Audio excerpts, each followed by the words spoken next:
Get in on the secret. September is one of the best times to visit the Boardwalk Plaza Hotel in Rehoboth Beach. The weather is grand, and just steps from the sand, you can relax and experience the convenience of their oceanfront location right on the Rehoboth Beach Boardwalk. Enjoy Victoria's Restaurant, the charming Plaza Pub and room service. Visit boardwalkplaza.com and book your perfect getaway today, or call 800-33-BEACH for fast, friendly assistance. Thanks to the Boardwalk Plaza for being the Bridge Podcast Network sponsor. Maybe one time or another in your life, you're like, why on earth are Christians so obsessed with money? Why are they passing this plate around? Why do Christians give money at church? We're going to talk about that today. I'm Mark Dickey. Cha-ching, and I'm Burt Miller. And you're listening to the Why Do Christians podcast.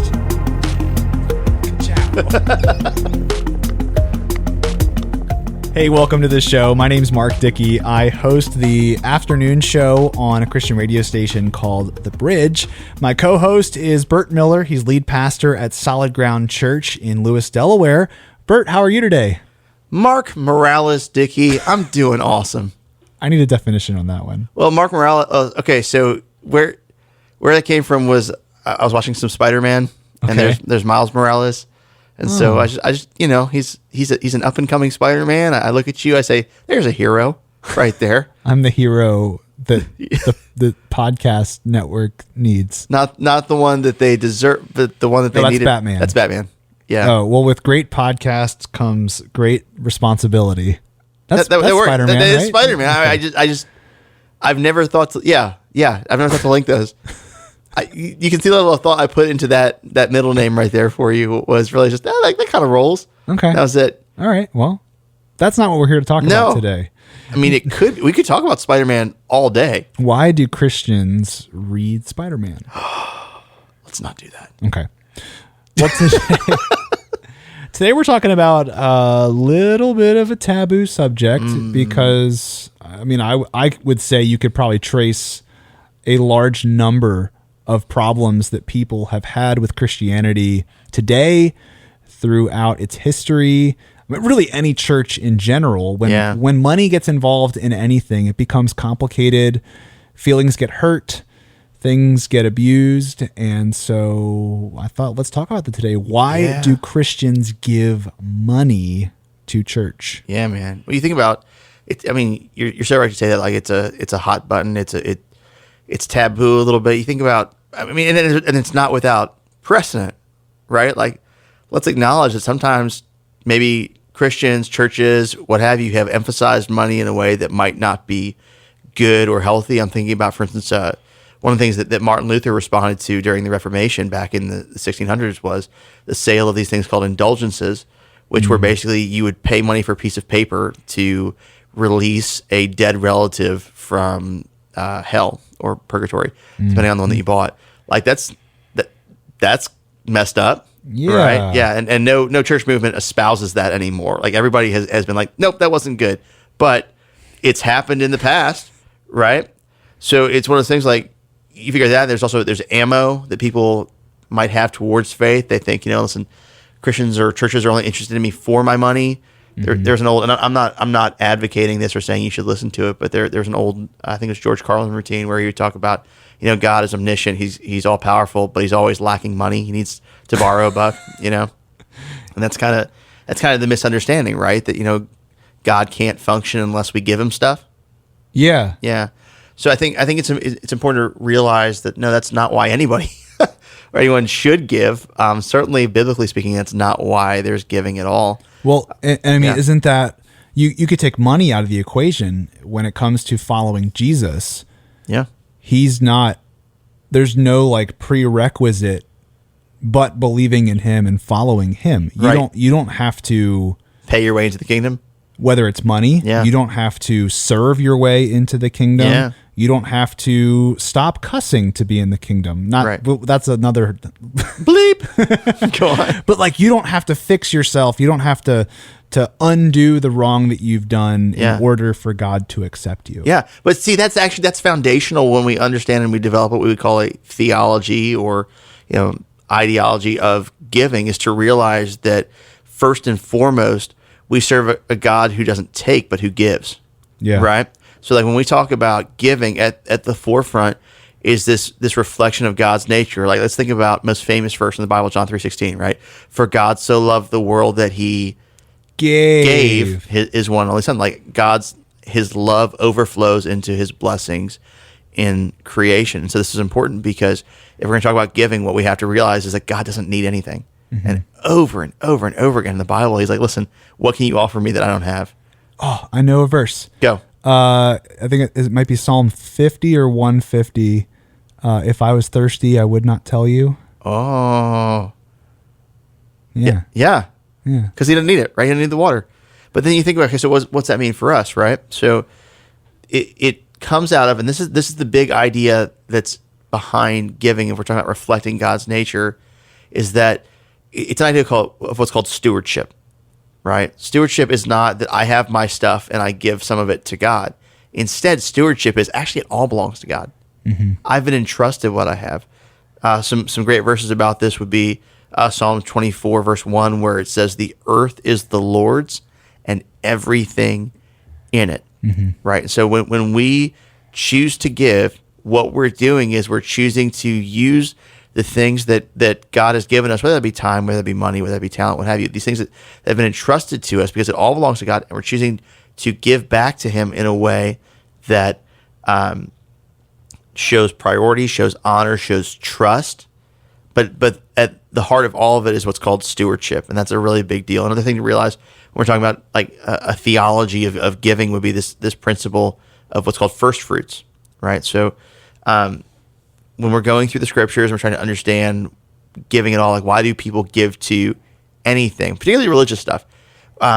Sometimes we hear first fruits, like what's that all about? And we forget that no, a lot of the Bible was written to like an agrarian society where people were farmers, people were growing stuff, right? And one of the ways that they would practice that was they would take their first fruits of their harvest, like the first stuff that had grown, and they would give it to the Lord. And what it was a way of saying was, hey, listen, I'm choosing to give God my best. Like I'm thinking particularly Proverbs 3:9, where it says, honor the Lord with your wealth, with the first fruits of all your crops. And the reason this is important, I think, we're talking about like the heart behind it is because it gets us away from sort of a mentality of giving God a tip.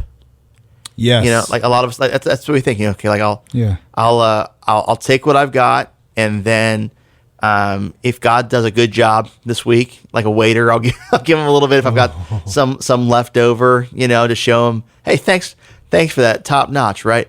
It's interesting. Go.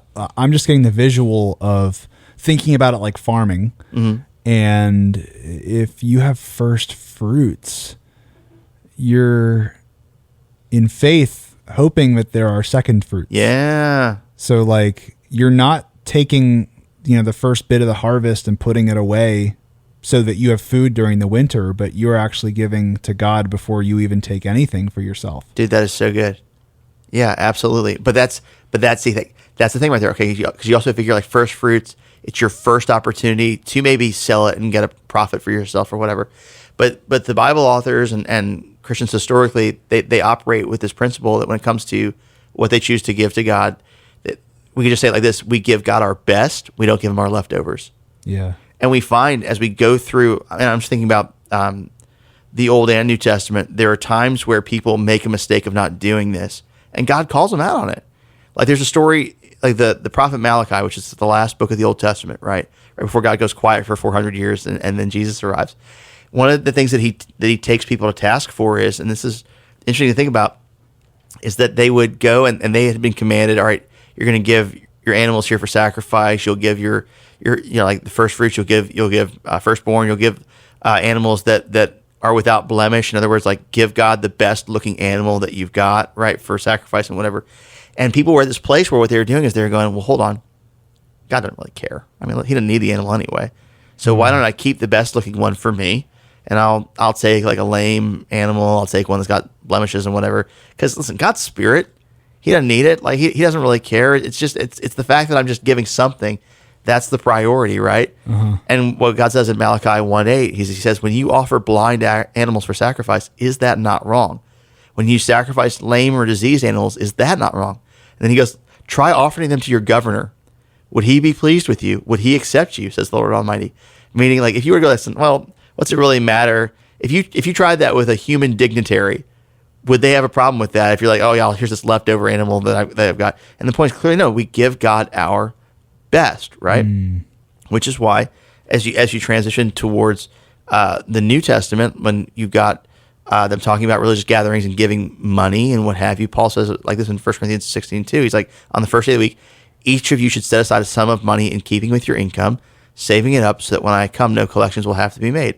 And so we find is, hey, on the very first day of the week, first time, I'm going to paycheck, first time, like before my week starts, I'm setting this aside. And what's behind all of it is this belief that, okay, God comes first, and I'm going to choose to trust him with my finances, or I'll trust him with what I've got because I want to honor him, because ultimately he's my source of all of it anyway. Right? Yeah. That's, I mean, when, for me, like we have a direct deposit, that's how I get paid every 2 weeks, and it shows up on Thursday morning. And number one, Thursday morning, before I walk out the door for work, I give those first fruits. Oh, see, that's cool. Yeah. And it's like, no, I know I got to pay the mortgage this month with this check as well. Right. But the first fruits have to go first. And you say, God, I trust you.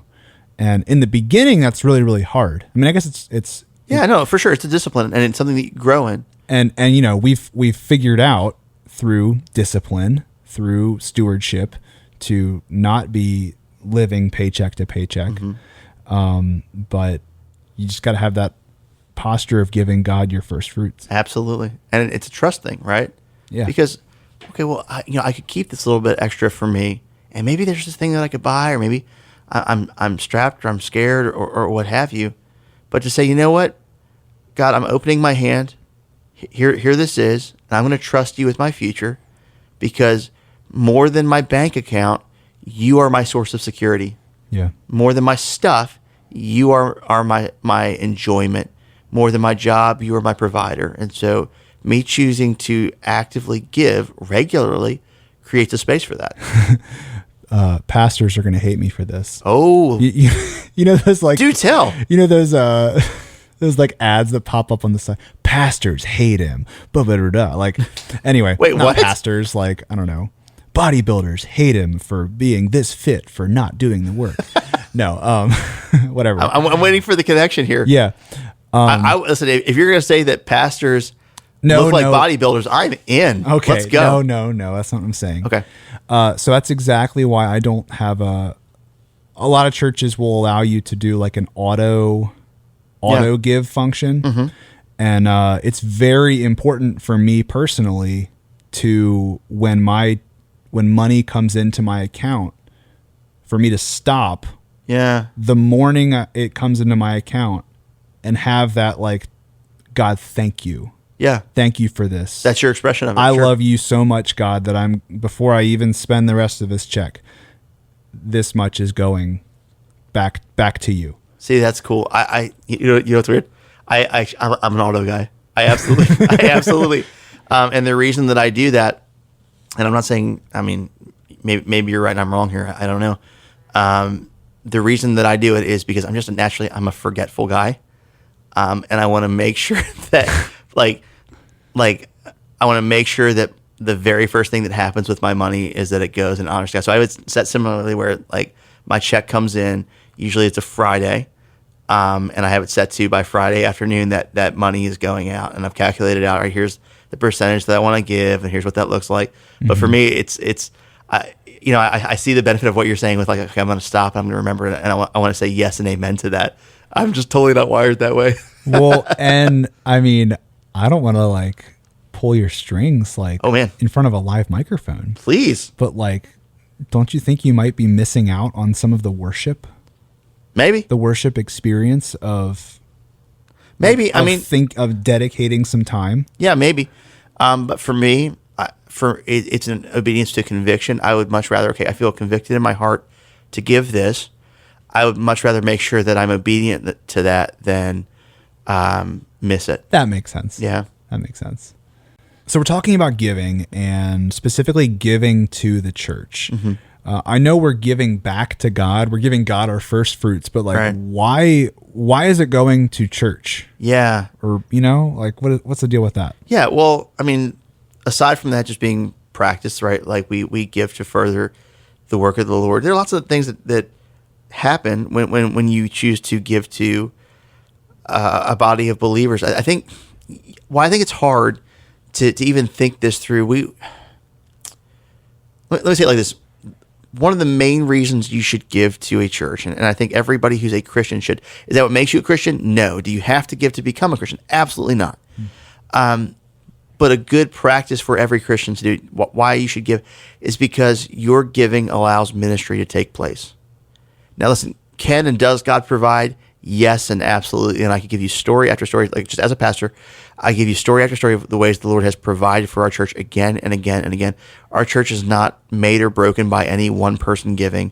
We trust the Lord with all of our finances. At the same time, one of the ways that he has structured life, creation, this movement called Christianity, is that we should all share the load together. So I think it's important to realize this, that like when I say like ministry takes place, we live in a time right now where everything is available for free and usually at the push of a button, right? So like think about like right now, okay, if you're on here, you're listening to a podcast that you didn't pay for, right? I mean, like you downloaded it somewhere, or maybe during the week you want to listen to some worship music, and okay, so you just click play on YouTube, you click play on the bridge, or you download it on wherever, or maybe like there's a sermon that just really speaks to you. There's a pastor that you love to listen to, and so you listen to those sermons. And again, it's free. Like you don't go to that church, you don't tithe to it, you don't give to it, or whatever. You receive it. But the thing to realize is you're getting all of that because someone has paid for it. Yeah. Right? Like, okay, so let's take the studio that we're in right now. There are bills to pay in this studio, right? Just on a practical end. Before we even talk about, okay, like the spiritual end, like the lights are on, there's power so that it's going into the mic. Yeah. And I mean, and if you're not familiar with, maybe you just found this podcast and you're like, what is he even talking about? This is, so my day job, well, I guess this is technically my day job, isn't it? But, it just doesn't even seem like work. I host the afternoon show at the radio station. So it's a Christian radio station that is funded by our listeners, by businesses in the community who are saying, yes, I want this station to be here. Yeah. Same is true with church. Okay, people come to our church and we may serve them. They may hear the message. They may enjoy the worship, what have you. Well, that's able to happen because the lights are on, or we've paid for the equipment, or what have you. And so, just on a practical end, it's easy to be like, well, I can get whatever for free, but I'm telling you, somebody's paying for it. Yeah. Right. But beyond that, that's just like on a practical end for church to take place. All right, and if you think teaching is valuable, if you think learning stuff about the faith is valuable, well, teachers have to feed their families, and so it helps when you give. But beyond that, churches are also places where the poor are cared for, right? Yeah, you have people who, like in our church, we have benevolence, we have things like that where if somebody's part of our congregation and they've got maybe a problem paying for their electric bill or getting food or what have you, we set funds aside so that we can care for those who can't care for themselves. And that's a really big deal. And that's historic Christianity. Churches have done that since the beginning. But I mean, we could go beyond that. We could talk about humanitarian aid, right? Whether that be missions, whether that be giving, like churches sometimes, at least I can only speak for our church, but I would say every other church where I'm friends with the leader, they do this too. They'll take money and they'll give it to parachurch organizations, things like Samaritan's Purse or Compassion International, like groups who some will take the gospel where it is, and others will clothe the naked. They'll give medicine to the sick. They'll feed the hungry. And when you give, it goes towards that. And sometimes what's hard is when like in the shifts that we're seeing culturally, it used to be people would just give money to churches because that was what you do, right? Like, hey, I'm part of it, so here's my blank amount this week. Now, for us as younger folks, although younger than me, a trend that we're seeing with millennials is millennials actually they're great at giving when they can see what the money goes to. But if it just feels like it's going into an account and they can't see it, they have a harder time with that because we want to put a face to it. But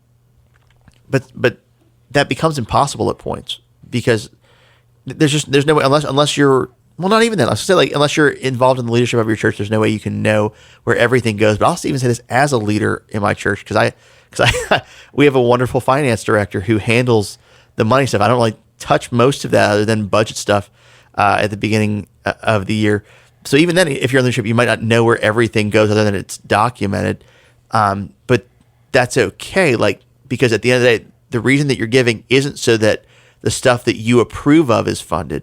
The reason that you're giving is because you're choosing to make trust in God a priority. You're choosing to honor Him with your finances. And I just think a great question to ask is if even as I'm saying this, is there a part of you that's just I don't want to give any of my money because, oh my gosh, what's going to happen? And I need it for this, I need it for that. I think the better question to ask is, do you have your money or does your money have you? And so that's another reason to, my trust is not in my money. My trust is in God. And so this is another way that I can practically choose to trust Him on a regular basis. And this is at the heart behind our sort of theology of giving. That's why Christians give. So that's giving. Let's talk about the word tithing. Yeah. And actually, I grew up in church for a long, long time, and I didn't hear the word tithe for a long time. That's interesting. Yeah. Yeah. Well, I grew up in church, and it was the exact opposite. Like my dad, I can remember even before, because I came to faith, conversion experience at 15, but I grew up in church. My dad's a retired pastor. And even when I was a little guy, I remember him teaching me tithing. So that's interesting. And maybe if this is new to you guys, so the word tithe, Tithe, it means tenth, right? And so there's a practice that many practice where they tithe, they give 10% of their income to the church. And I need to say this up front that Christians differ on this. So we're saying, why do Christians do this? Different Christians, different movements, different denominations, leaders, they have different beliefs about should Christians tithe or not. The practice kind of, for those who do, generally speaking, what they would think is that we are mandated by God to give 10% of our income towards the work of God on the earth. And those who adhere to this viewpoint will probably cite places like Malachi 3. Like I mentioned Malachi earlier. There's a point in Malachi where he's chastising the Israelites, and he says this in Malachi 3:8. He says, "Will a mere mortal rob God? Yet you robbed me.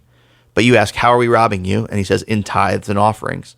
And again, you jump forward a couple of verses to verse 10. He says, "Bring the whole tithe into the storehouse, that there may be food in my house.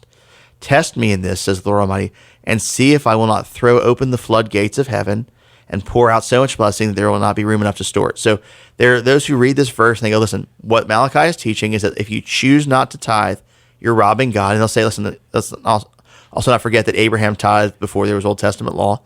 And when you choose to tithe, you can trust that God's going to provide for you. Now, the reason I say that this is in conflict is not everybody believes that. So there are others who will look at that and they'll say, well, yes, we want to trust God with our finances. At the same time, we're dealing with Old Testament law, where tithing was part of the 600 plus commands that you would keep as being an Old Testament Jewish person, because tithing had to do with provision for the temple of God in Jerusalem, or the tabernacle before that. And it had to do with provision for the Levites and the priests, those who were taking care of it. And so you needed to tithe so that would take place, but it had to do with sort of civic duty, almost like taxes, like this, you're mandated to pay that. And so there are those who say, there are those who believe firmly, hey, I'm convicted, tithing is the way to go. And I see it scripturally here in Malachi, and so let's take that to the New Testament church. But there are others who would say, hold on. The New Testament model of giving is not tithing at all. Instead, it has to do with conviction, right? So the pushback would be 2 Thessalonians 9:7, where Paul would say, each of you should give what you have decided in your heart to give, not reluctantly or under compulsion, for God loves a cheerful giver. There we don't see hey, each of you should give 10%. It's, hey, what are you convicted to give? That's how much you should give. And so there is disagreement there. And I just want to be upfront with that. But one thing I think we can agree on, whether you land on every Christian should tithe. And I would tell you, by the way, if you're convicted to tithe, you should tithe because you want to obey that conviction of your heart. But one thing that I think we can say is that, okay, tithing or no, there are certain united characteristics of giving in the New Testament. In fact, I think there's 4 of them. Okay. First one would be this, that it's voluntary. We saw this just a second ago with this idea of, okay, don't give under compulsion. And that's something that you find, you didn't have to twist people's arms in the New Testament to give. They just gave. Like you go through the book of Acts and you find story after story of like people, they'll sell property, they'll come and lay the money at the feet of the apostles, and they do so with rejoicing. The exception, of course, being Ananias and Sapphira in Acts 5. But generally speaking, it's voluntary. Nobody makes them do it. It comes from a joy of heart. Hey, my stuff doesn't hold me anymore. Whatever I can give to make the gospel go forward, yes and amen, I'm in. Okay? I just want to make sure everyone heard that. What? That giving is voluntary. Yeah. I just feel like there's so many people who carry the baggage of being told like God doesn't love them, or whether they've made that up in their own head. Yeah. Like, oh, well, I always put a 20 in the basket at church every week, but I bought ice cream last night. All I have is 14, and God's so mad at me. Right. Like, right. Yeah, it doesn't. Well, God's heart towards you doesn't change. I mean, it's because we're not on the Dave Ramsey show, so there's all these questions of like, well, how are you prioritizing your? I don't know. I'm not a financial consultant, but no, and nobody. We said this at the top of the show. Nobody buys their way into the kingdom. Yeah. Nobody's acceptance from God comes from how much money goes in that plate. In fact, think about it. Like there's the famous story in Luke 21 of the widow's mite, where you've got this widow who shows up at the temple, and you've got all these really wealthy guys, and they're throwing in money that they can just afford to throw in the offering. And this widow, she gives 2 mites, which is the equivalent of, I think, like half a penny in our currency. Okay. And Jesus goes, she gave more than all of them because she gave all that she had. Right? Yeah. And so it's not about the dollar amount, it's about the heart in it. Yeah. But it is 100% voluntary. Second thing that I would say, I would say this, and actually with the widow's mite, it's important to realize, like in terms of her, she gave all that she had. Okay, and again, I would say, if you're just to be clear, like in our church, we talk about this. If you can't afford to give, talk to us, right? Because we are a people that for those who are in our church, we want to make sure they're provided for. We want to make sure that we can help in whatever way that we can, and we have guidelines for that. So we're not just being negligent with it, but yeah. But there is another component of this, and this is where I think a lot of people get uncomfortable. Another characteristic of New Testament giving is that it's sacrificial. And so sometimes people ask me like, well, how much should I give? Because I just cat out of the bag. I'm not a tithing guy. And that's, if you are, okay, that's fine. But my response is however much you give, you should feel it. So sometimes like we think it's a thing of, again, this sort of tip language of like, almost like, okay, when I'm given the question of like, how much should I give? It's almost treated with this sort of, okay, like what's the bill that I got to pay? Like what's the check, or here's the check at the table. What I got to, what, and that's not the right heart behind it. I would just say it more like this. You should give in a way that you miss out on something that you could have spent that money on for yourself. Minimal. Like if you believe like God has not convicted me to give that much, I would examine your heart there and just go, really, like you believe that God has told you just to play it safe and for mostly yourself for your money. I would just push back on that a little bit. But so when somebody says to me, all right, how much should I would say, if we're going with New Testament, people are inconvenienced by how much they give because they believe that the furthering of the gospel is the most important thing that their money can go towards. And so that's why you find people giving up property, giving up possessions, doing all that they can so that the gospel can go forward. And by the way, we're recipients of the benefits of that. They did that, and here we are. The gospel has gone into the known world. Oh, yeah. Yeah. All right, so you just opened up a big old box. Go. You just gave sort of a minimum, like you should feel it. I feel like somebody could be listening today who does not know what the healthy maximum is to that rule. Yeah. Yeah, well, like I can't give away property. I only have one property. I have the house I live in, and there will be 3 very disappointed girls in my life. If actually one of them won't know what's going on, but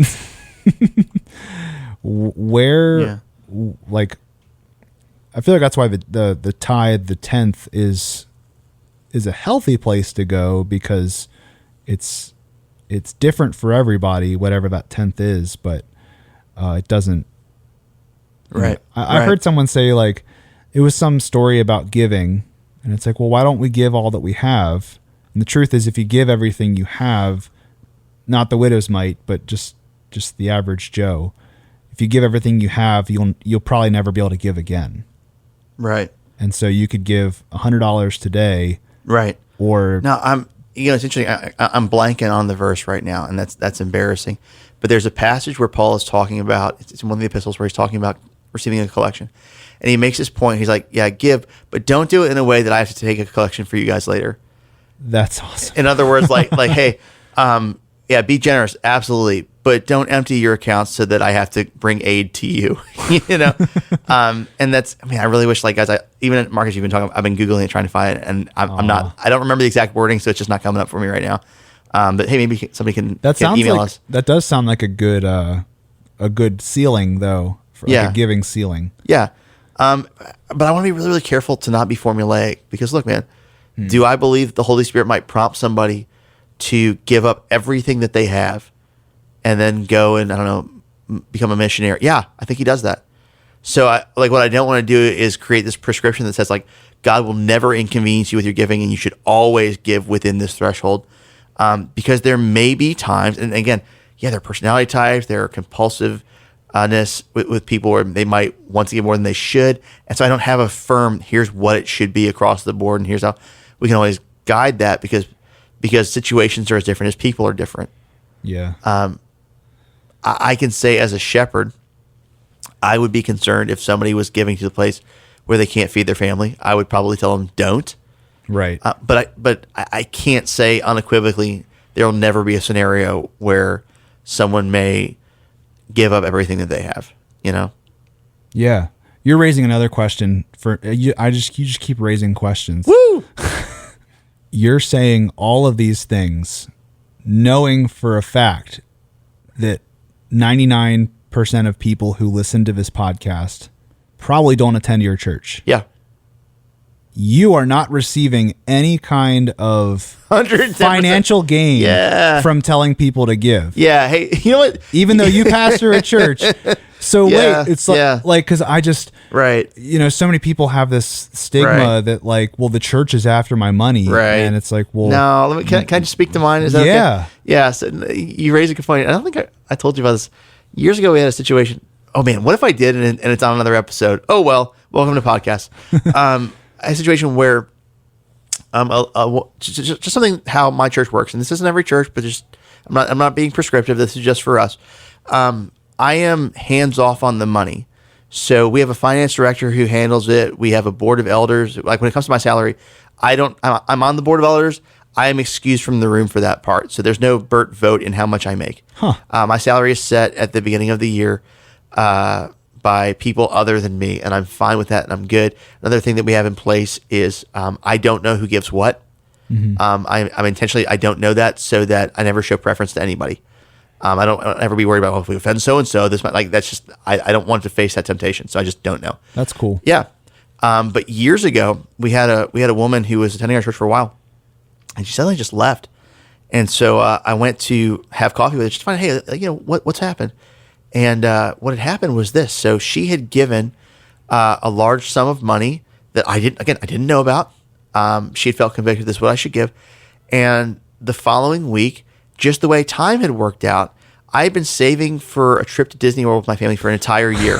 Like for an entire, like we had been saving up money. Oh, no. And so we left for Disney the week after that she did that. And she said to me, she said, I found it really difficult that I gave this money and you went and took your family to Disney World. And I was like, well, no, that's not what happened. But sometimes, I mean, I could see why it would look that way. Wow. Right. And sometimes people, they have, for whatever reasons, concerns. Like, so-and-so's abusing it, or they're after my this, they're after my that. I can say of the pastors that I know, I don't know a single one that's about the money. Most of them, I mean, I'm happily provided for by God. I have exactly what I need. But if we're just looking at ministry as a thing, right? Most pastors that I know are overworked and underpaid. Yeah. And they're okay with it because they're not after your money. And that's another thing to realize, with this false belief that, oh man, the church is after my money. Years ago, I heard a guy say it like this. He said, if you're just curious how true that is, he goes, go to a restaurant and order all kinds of like whatever you want. Okay. And then at the end of the meal, just get up and leave and don't pay.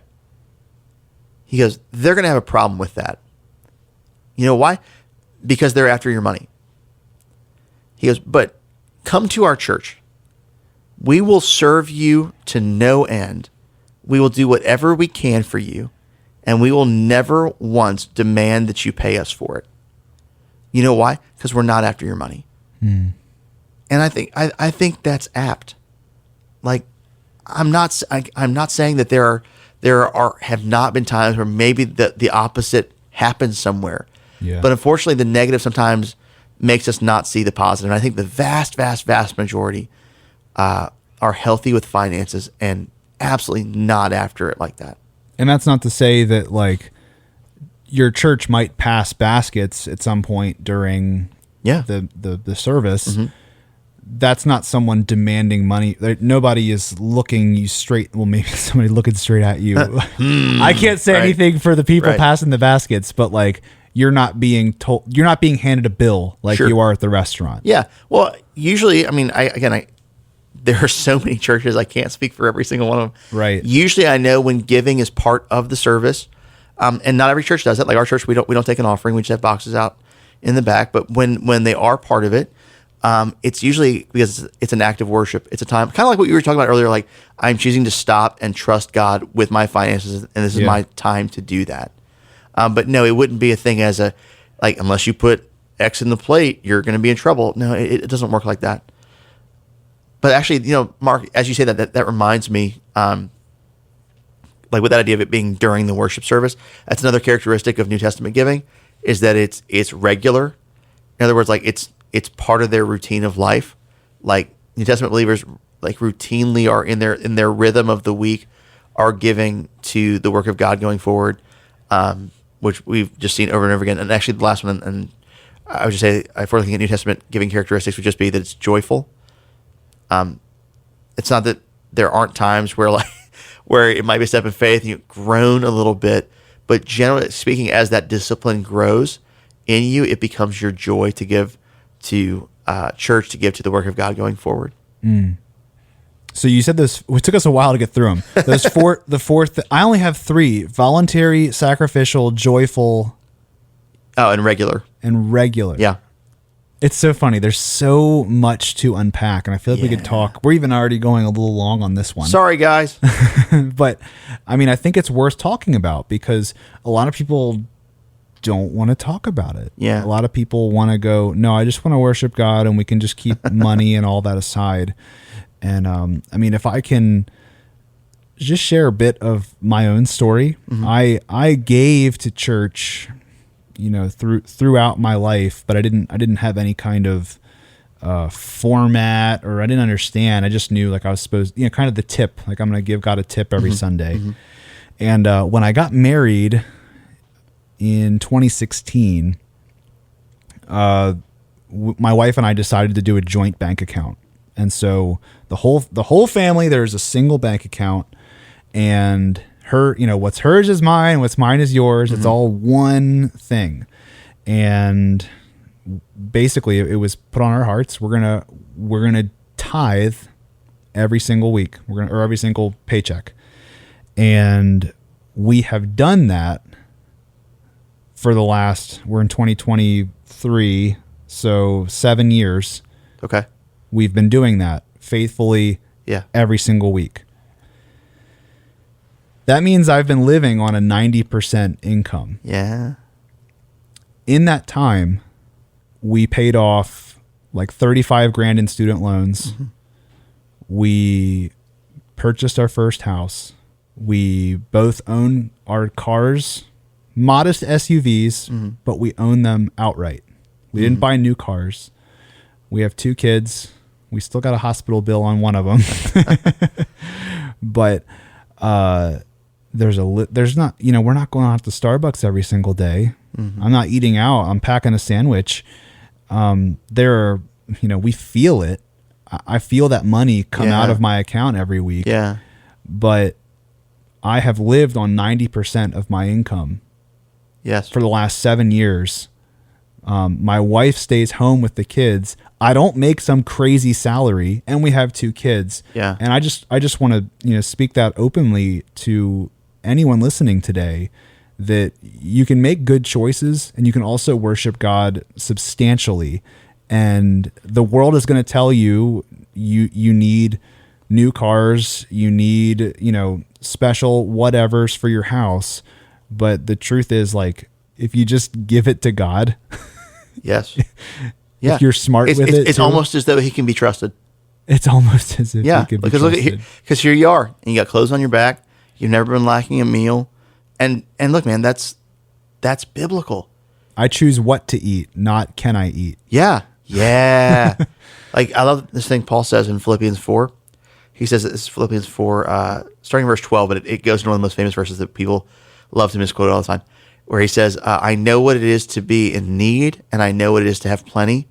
I have learned the secret of being content in any and every situation, whether well-fed or hungry, whether living in plenty or in want. And here's what it is in verse 13. This is the verse that always gets misquoted. It says, I can do all this through him who gives me strength. Meaning, like, I can go through all seasons of life because God is with me. Yeah. And then, but he absolutely has this belief that God will take care of him, which is why if you jump forward to verse 19, he says, and my God will meet all your needs according to the riches of his glory in Christ Jesus.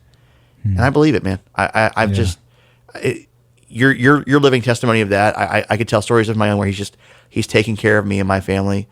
And even though we choose, all right, we're going to give this, or we're going to give that, we're going to do so regularly, we have never been lacking. Yeah. And I very hesitantly shared that story about my own life because, the whole thing about earning treasures in heaven and like, don't do things for God so that you can share them, from street corners with a megaphone. I don't think anybody hears that from you. But I intentionally don't share that a lot, but I have to give God the glory and the praise for, it's testimony. I'm wearing a year-old pair of Nikes with Walmart socks and Old Navy shorts and a t-shirt that I got from my job. Like, I'm not living high and large, but I love my life. Wow. And I love worshiping God with my finances. Go on, brother. I am totally fine with giving him 10%. And if I could tack this on, maybe you've been giving the same amount for a long time. What does it look like to increase your percentage by a single percent? Yeah. If you make $100 a check and you give $10 a check, what's it take to give God $11 of that check? Dude, that's good. If you want to learn how to trust God a little bit more, give him the tiniest little bit more than you might think is required of you or that you're convicted to give. I've been thinking that for myself recently. Bro, that's awesome. So anyway, Mark's soapbox over. No. Like that was beneficial for all of us. Like, thank you for sharing that. Sure. But thank you, Burt, for the history of tithing, and just, this is a big, uncomfortable subject. And so maybe we raised some more questions than we answered. I think we did a pretty good job on this one, actually. But if you have more questions about finances, whether it's something that becomes a whole another episode, or maybe we'll just answer your question one-on-one because it's a specific question. We're not financial planners by any means, but if you have questions for the podcast for a future episode, or maybe there's something we weren't very clear about, we'd love to hear from you. Email your questions to podcast@wearethebridge.org. And as always, if you enjoy the show, help us get the word out by leaving a rating, a thumbs up, wherever it is that you're listening to your podcasts. Be sure to help the algorithm by giving a thumbs up. Maybe share it with a friend. We love answering questions. Thanks for listening.